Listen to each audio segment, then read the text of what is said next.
Hello and welcome to the Paul Green Comedy PaulCast. This is for July 26th, 2024, episode 240.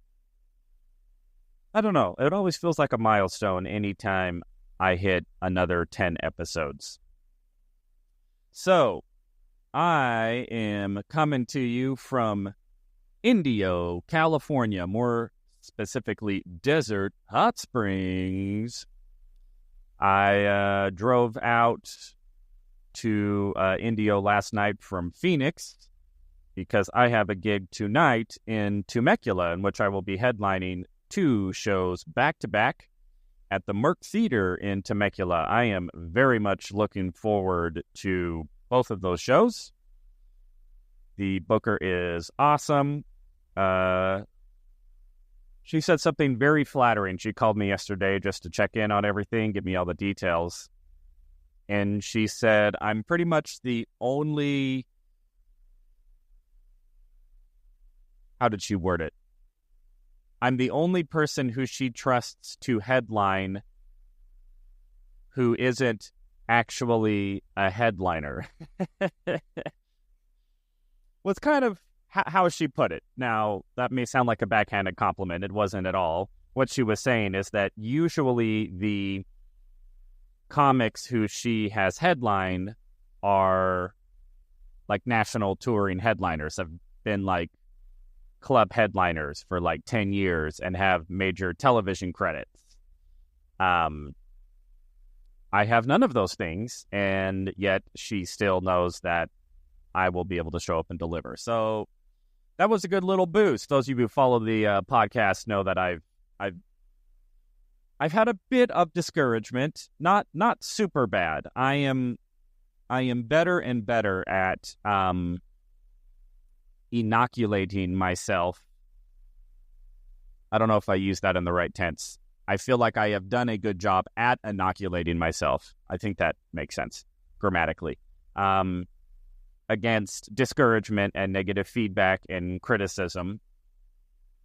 I'm much better at it, although I'm not perfect at it, and I still can get discouraged and have my moments of self-doubt and all that.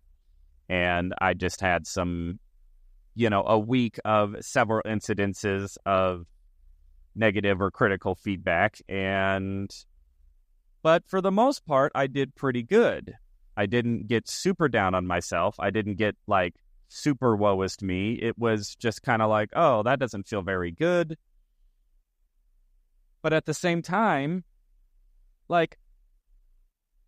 I've been in the room while I have been doing stand-up, and I'm going, I'm eliciting a tremendous amount of laughter. So I can't be doing something super wrong here. So another thing that I did is I humbled myself. Is there anything more arrogant than saying you've humbled yourself? I humbled myself. Well, that just makes you sound like a jackass. Anyway, that's what I did. I humbled myself, and I went ahead and sent my last set to my comedian friend and mentor, the one and only Andrew Norelli, and he has been helping me out to dial in my material. And I just thought, okay, on the one hand, I know this material is good, but on the other hand, I'm getting some negative feedback and some criticism. How much of that criticism should be taken seriously, and how much of it is, well, everybody's going to have an opinion about what I'm doing, and just because they have an opinion doesn't necessarily mean their opinion is accurate, right? So, I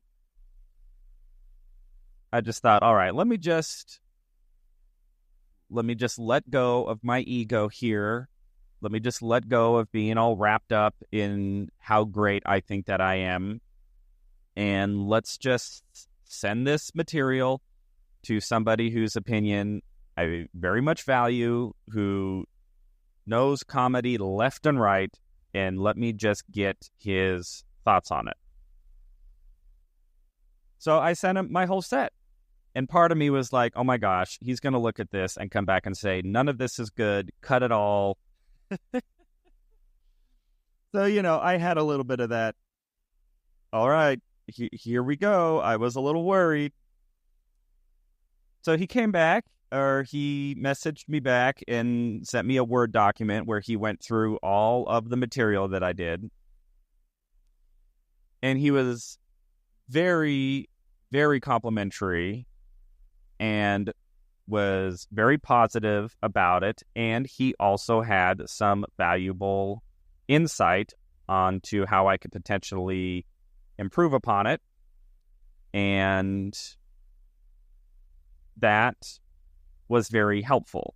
And I think that was maybe what was discouraging about some of the other feedback I got is none of it really felt constructive. A lot of it just felt critical, and it's difficult to really understand how to process just blatant criticism if there isn't really a constructive way to do it better. If it's just, nope, this is wrong, not funny, that doesn't really help. And it's a lot easier just to reject that and just go like, well, whatever. But he did say multiple times that my writing is very strong, which coming from somebody like Andrew is a huge compliment because he's one of the most prolific and talented comedy writers that I probably know personally. And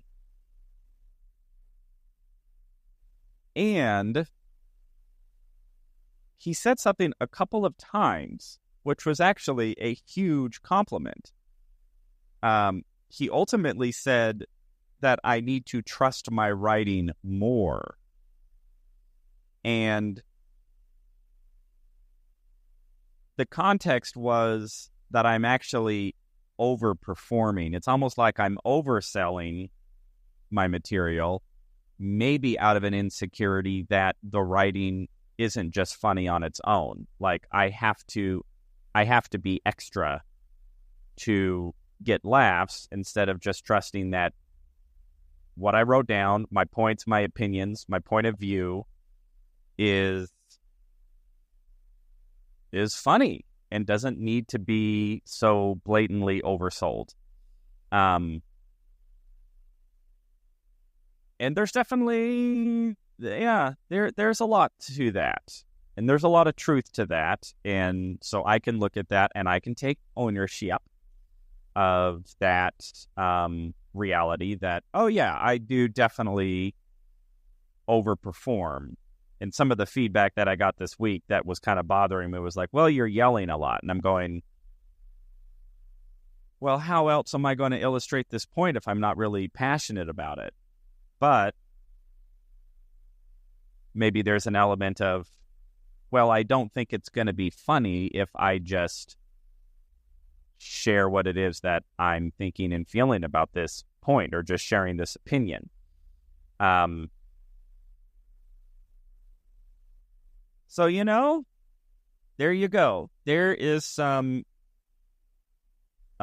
feedback that was presented to me in a manner that I was able to digest it and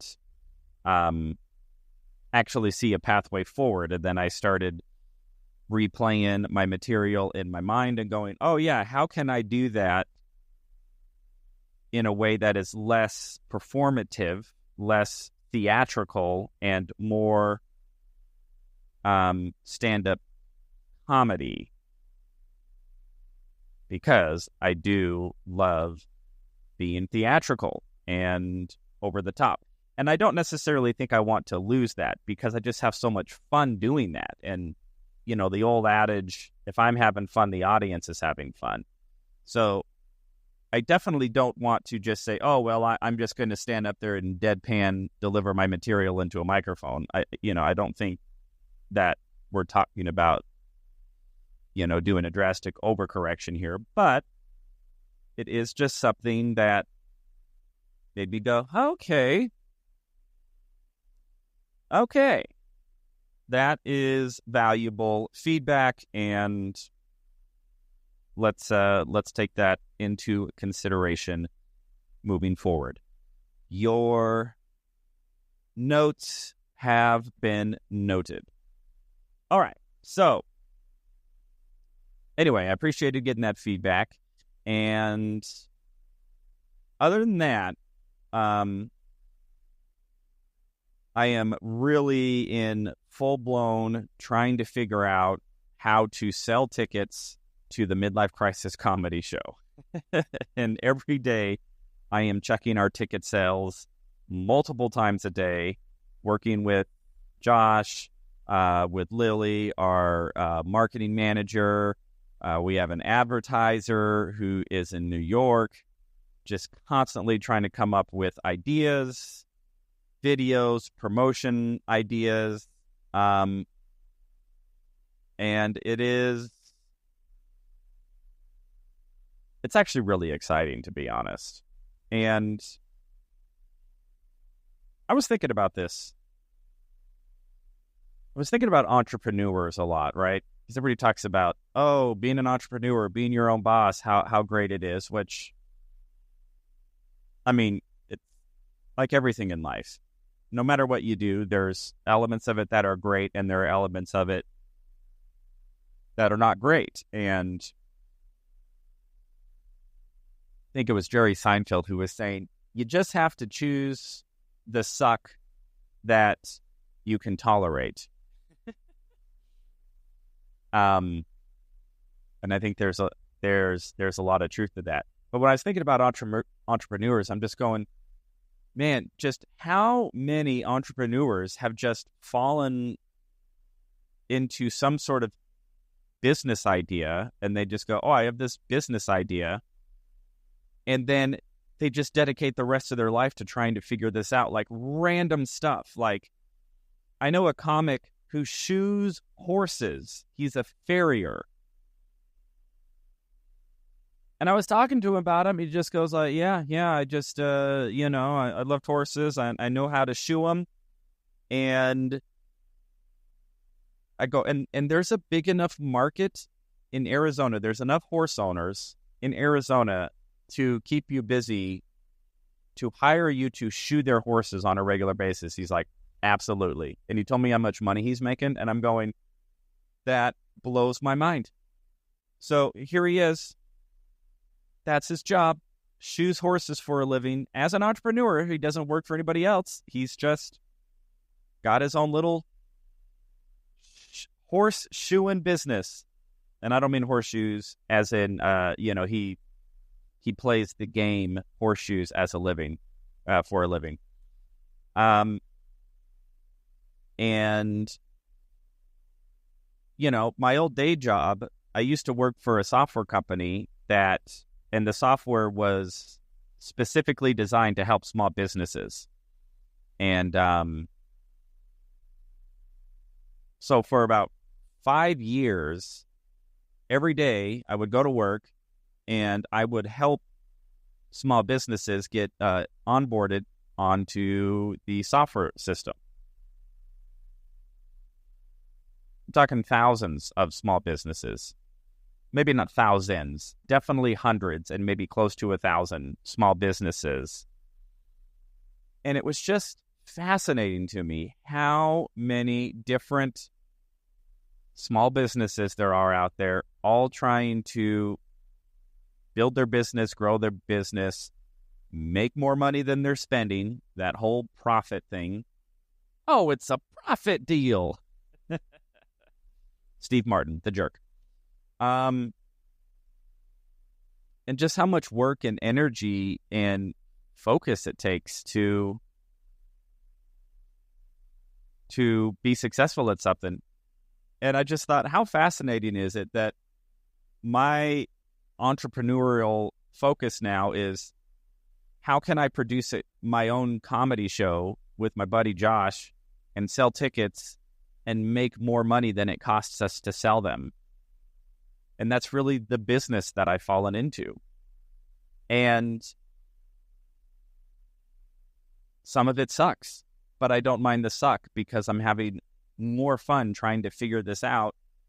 And the end result of all of this work is then I get to actually show up and do this show with Josh that I love and I'm having more fun doing than just about any other performance. So I just feel very fortunate that this is what I get to do every day, is try to figure out how to grow this show and make it successful and grow it into something that can really be a viable, viable source of income, viable source of influence, a viable touring comedy show that, grows and brings out audiences and people are excited to go and to see us. So very, very cool. Very excited, and very excited to see what happens there while I also continue to work on my own stand-up comedy and my own individual stand-up comedy career. And still getting to do fun things like headline in Temecula tonight. So that's a bit of the update there on the stand-up comedy, going for my dreams side of my life. So with that, we now turn to the second part, which is me reporting on the 48 laws of power. And, today's law, I think, makes a lot of sense. It's concentrate your forces. Now, obviously, within the context of the book, the book is very geared in grounded in like warfare, which I totally get. There is always a war going on somewhere, and whether we're involved directly in some sort of violent conflict, there's also the war we're at with ourselves, with our own demons, with the elements, with the fact that we're all aging and, ailments and sickness. So there's always something going on. But in the context of this book, it does seem very much geared towards warfare and gaining power as a strategy for defeating your enemies and one-upping your victims and gaining power and influence through manipulation or subtlety or downright deception and fraud. I'm not really a big fan of any of those elements of the 48 laws of power. But I also realize that I'm in a very much privileged state of life to be able to say that. Now, when it comes to concentrating your forces, hard to disagree with that principle because there is so much research and there's just a lot of research that the more focused you are on one thing and the better you can become at that one thing, or the more resources of yours you put into one thing, you have such a higher probability of that one thing becoming successful. Whereas if you're spread too thin, it will most likely result in a lot of things being unsuccessful. Now, the caveat to that is always, you want to hedge your bets a little bit. You want to be diversified. You don't want to put all your eggs in one basket. I get all that. I do get all of that. I don't have a great counter argument to concentrating your forces, though. Yeah, anything can go wrong. You could put all your eggs in one basket, and then if that basket, crashes and burns, you're kind of screwed. So, but if you're too diversified, if you are trying to build too many things at once, then there's the whole no man can serve two masters, right? So I am talking myself into the middle of this, and I'm at this point to where I'm going, I feel like I should have a strong opinion one way or the other right now. And the reality is this is a situation where I actually just have no idea. I really don't know how diversified you should be, how focused you should be on one thing. But, it does seem that the more focused you are on whatever it is that you're doing, the higher probability that thing is going to be successful, right? I mean, you look at like a relationship. I mean, what are you going to do? Say like, well, I'm going to get married to this person, but just in case this doesn't work out, I'm going to date several other people on the side just in case. It's like, yeah, that doesn't really work. And same with career path, If you really want to build a successful career, the more focus that you can put into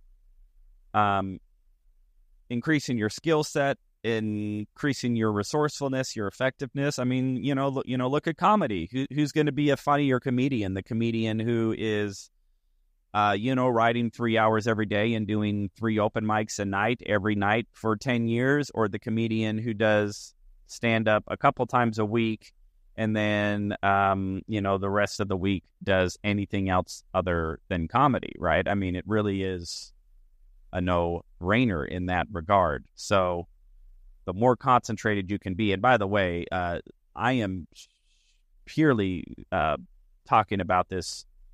This is definitely a do as I say, not as I do, because I am definitely a jack of all trades type of guy, which has served me in some regard, and it's been a detriment in some other regards. It's like I'm a decent piano player, I'm a decent actor, I'm a decent comedian, I'm a decent improviser, I'm also a decent software guy and a decent computer guy, right?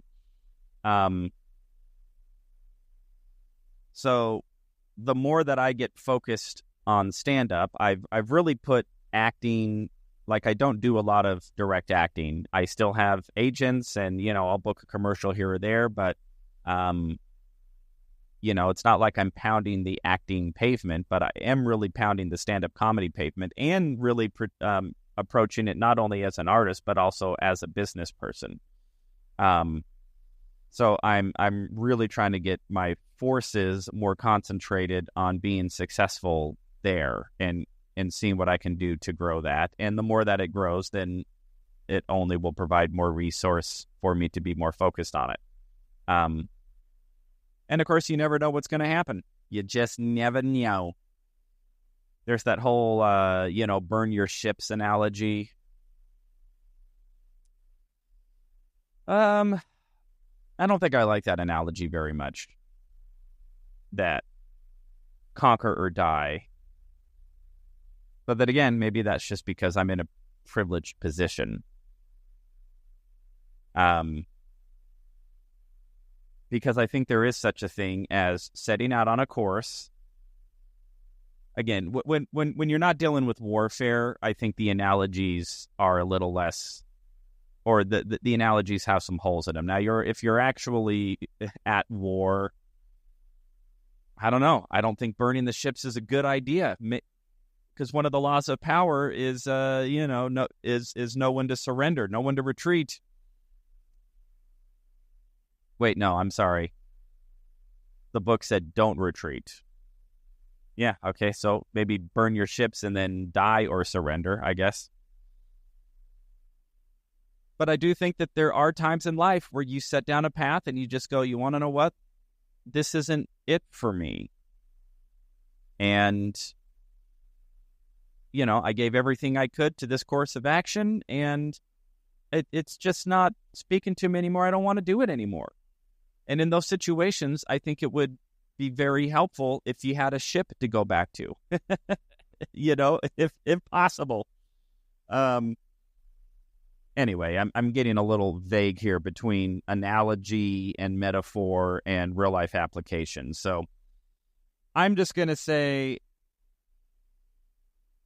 of all of the laws of power, I'm usually pretty critical on some of them. I say on this one, concentrating your forces as much as you can, as much as possible, as much makes sense, I think is going to yield a positive result in several ways. Either because it actually is going to crash and burn, in which case you will absolutely know that you gave it everything that you had, and whatever the course of action was, maybe it didn't work out, but that you really gave it a good go. You won't ever have the feeling of regret and resentment of going, well, this thing wasn't successful, but I also wasn't really all in. How would it have gone had I been all in? So even if it doesn't really work out, at least you're not going to have a life of regret and resentment.